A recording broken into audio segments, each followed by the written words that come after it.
Welcome into Wager Talk TV. I am Drew Martin, joined by Rob Vino and Tony Mejia of WagerTalk.com. We're talking Big 12 action here. TCU at Oklahoma, Robbie. We got 7:30 on ABC, 65 being the total. Looks like Oklahoma open -12. We're seeing a -13.5 home favorites. Robbie, you liking anything with the Horned Frogs and Sooners on Saturday night? Well, power ratings hit this one right on the head, Drew. Shows Oklahoma 13.5 better, which is what the current number is.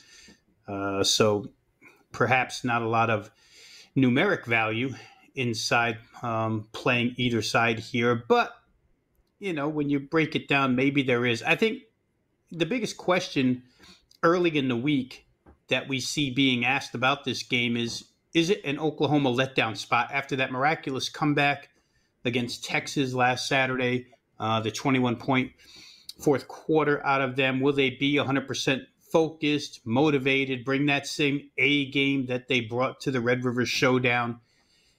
I happen to think the answer to that is probably yes, for a couple of reasons here. That comeback that Oklahoma had to save that game and save their perfect season to date, combined with the Alabama loss last week to Texas A&M, has now kind of given OU an opening and a pathway into the college football Final Four, potentially.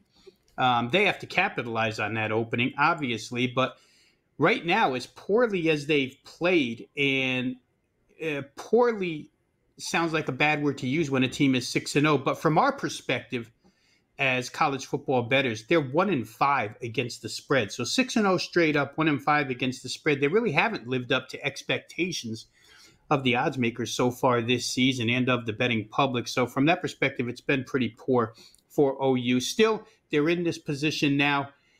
Their run defense has been really good so far this year against almost every opponent. And running the football is still what Gary Patterson and the TCU Horned Frogs are predicated upon. Max Duggan, obviously a nice dual threat quarterback. But Oklahoma against Tulane got hit through the air, not on the ground. Against Nebraska, they got hit through the air, not on the ground. Kansas State threw for 320. Texas threw for 388. So, I mean, the blueprint is there. If you're going to beat Oklahoma, you're going to beat them offensively. You're going to beat their pass defense, which has been banged up all season long. It's been a problem. And as I just mentioned, when teams like Nebraska, Tulane, and Kansas State are throwing for big yardage against you, it's a problem. But again, TCU is one of those teams that needs the run game to work in order to throw off of that. They're a very run-heavy team. 63% of their play calling goes to the run. The good news for them is that if they do have to pass to stay in this one, they don't allow a lot of sacks. Only 6 sacks allowed in 121 attempts. And the last 3 weeks, they've kind of heated up throwing the football from a completion percentage standpoint. They've hit 67% of their passes over the last 3 weeks. That's SMU, Texas, and Texas Tech. But still not a lot of yardage, right? Only 187 yards per game. So I question whether or not TCU's passing game will be effective enough to dent the OU defense. I think when you sum it all up, Drew, Oklahoma's going to run wild against the TCU run defense that in their last 3 games has allowed 279 yards rushing. We saw what Kennedy Brooks and that OU running game did last week to Texas. I would expect the same to take place here. And also, it should be pointed out that they have faced a dual threat quarterback, probably more talented than Max Duggan, in Adrian Martinez. And in that game against Nebraska and Adrian Martinez, Oklahoma had 5 sacks and held the Nebraska running game, which includes Martinez, to only 3.7 yards per carry. I think TCU's in for much of the same here. Oklahoma's probably got too much firepower for TCU to play catch up with. You might be able to look at the over, but I think Oklahoma's probably a safer bet here. TCU, however, for those, again, that play first half or second half, how about their 5-0 over the total in the first half, with their average first halves scoring 39 points. That's a lot of points to score in a half. Every single one of their games has totaled between 33 and 45. The last 3 have gone over 40. for those looking right away, the current total is only 32.5. So got a good number right off the bat here. I think I like OU in this one. I could see people playing over first half. I think it might get there.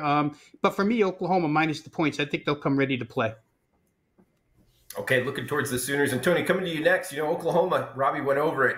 Tough team to lay points with. You've been you've been losing some money if you've been doing so far this season. You think they can turn it around here? Win by margin at home against the TCU squad under Gary Patterson? Heck, catching some points. What are you thinking, Tony? Not really, because their worst performances have come at home. Against Tulane, they were a 31-point favorite. They barely won, held on by 5. Nebraska and West Virginia, they struggled to score in those games. And then in the Red River Shooter, the highest Red River Showdown point total of all time. And it came when Spencer Rattler got relieved and they went to 18-year-old Caleb Williams, who I'm guessing will start this game, but I don't think that's been announced yet.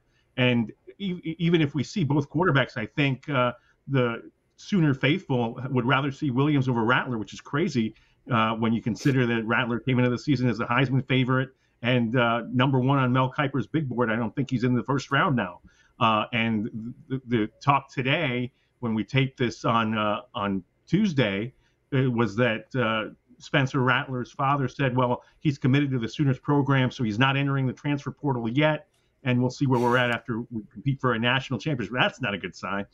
So I don't think he stuck around for the team photo after they beat Texas, but he tweeted out that this was a great team win.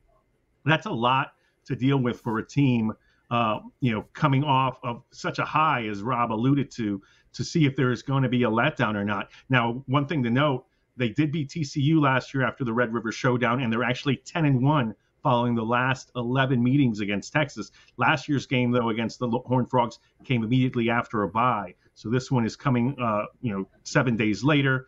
And I think they'll rely on the run game. I'm definitely in agreement with Rob on that.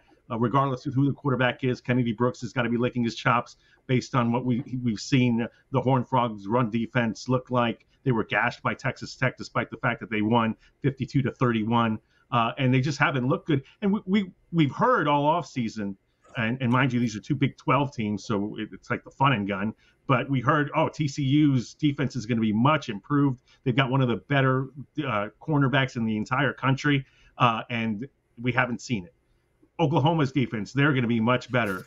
Tulane, did a number on them, and even though they shut down Martinez, Kansas State came out, and Skylar Thompson, as not a pocket passer, threw for over 300 yards despite the fact that he was limping in there with a knee injury. And then we saw what Texas was able to do last week, scoring 48 points and really doing whatever they wanted offensively. So to me, I think the way to play this game in light of the fact that TCU can move the football, Miller and Evans ran for over 100 yards last week.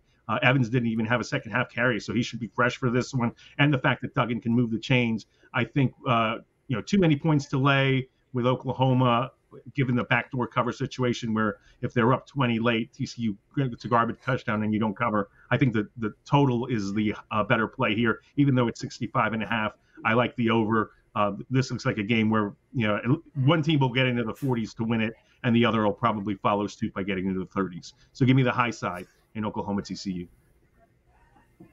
Good stuff from Tony Mejia and Rob Vino. Check them both out at WagerTalk.com. Also remember, guys, every Tuesday, $2 Tuesday at WagerTalk, the top handicappers top play discounted to just $2. Check it out, WagerTalk.com.